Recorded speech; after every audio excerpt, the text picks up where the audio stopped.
การงานบอกการงานบอกการงานบอกเก็บลงรอใช่ป่ะเข้าไปทำงานแต่ต้องมาได้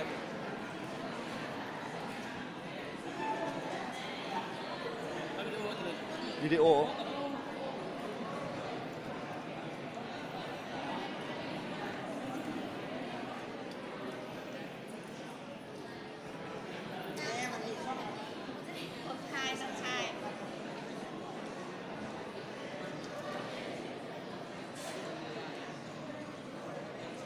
ยิ้มเลยแม่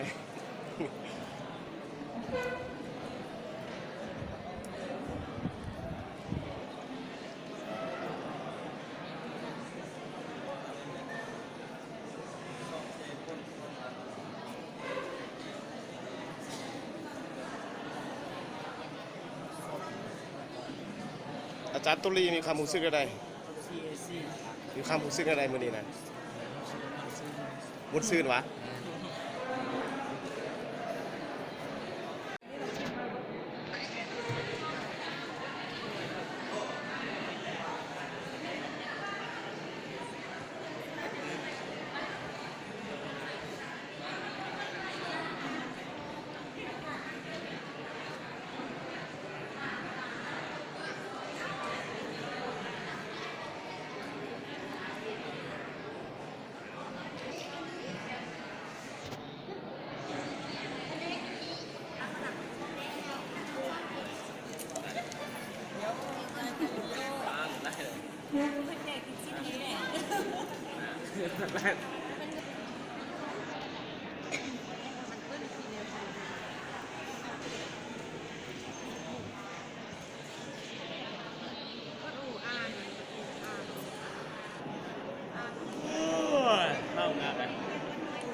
อาจารย์ถือว่า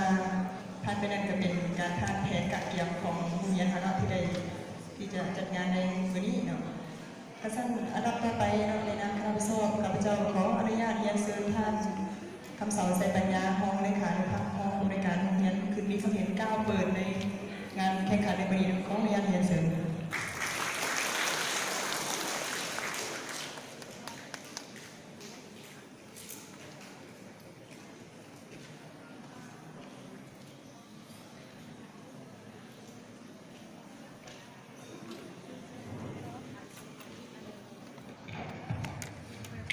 มาดี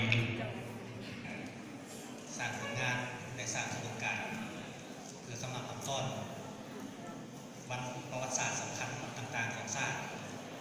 โดยเฉพาะแม่นเพื่อสร้างกระบวนการคำนำขั้นต้นวันศาสตร์ที่2 ธันวาที่จำเรียนบรรจุครบรอบมาอีกเวลาหนึ่งครบรอบ 45 ปีที่2ก็เป็นวันคล้ายวันเกิดของประธานไกรสอนผู้บริหารครบรอบ100 ปีในมุมมองนี้เพื่อคำนำคำต้น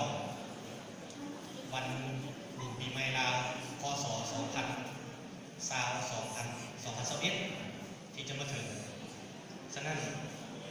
ทางเรียนเทคนิควิชาชีพแข่งโมเกลของเขาในวันนี้ก็ได้สร้างกระบวนการเพื่อคำนำคำต้นวันดังกล่าวและได้ไขขึ้นอย่างเป็นทางการ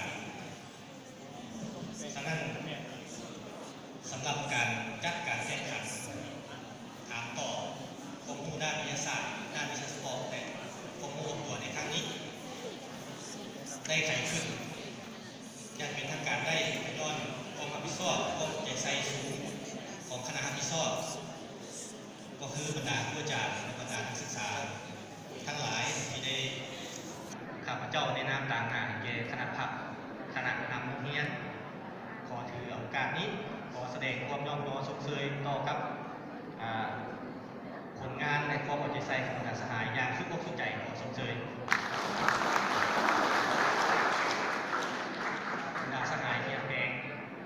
การจัดการถามตอบคำถามวิทยาศาสตร์การวิชาเฉพาะและความรู้รอบตัวในครั้งนี้ถ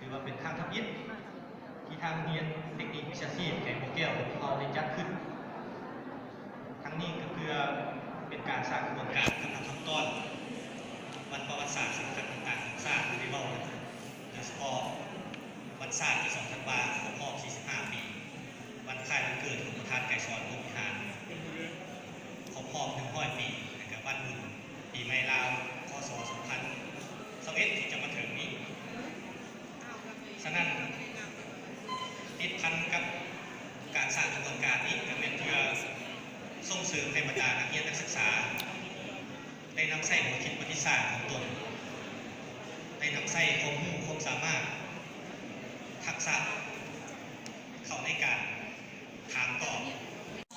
นักศึกษาแต่ละแผนกเกี่ยมจิตเกี่ยมใจไว้เนาะเพื่อว่าจะได้มาตอบคำถามรอบนี้เป็นเขาจะให้ตอบวิชาเฉพาะเกี่ยมไว้เด้อผู้ใดจะขึ้นมาตอบ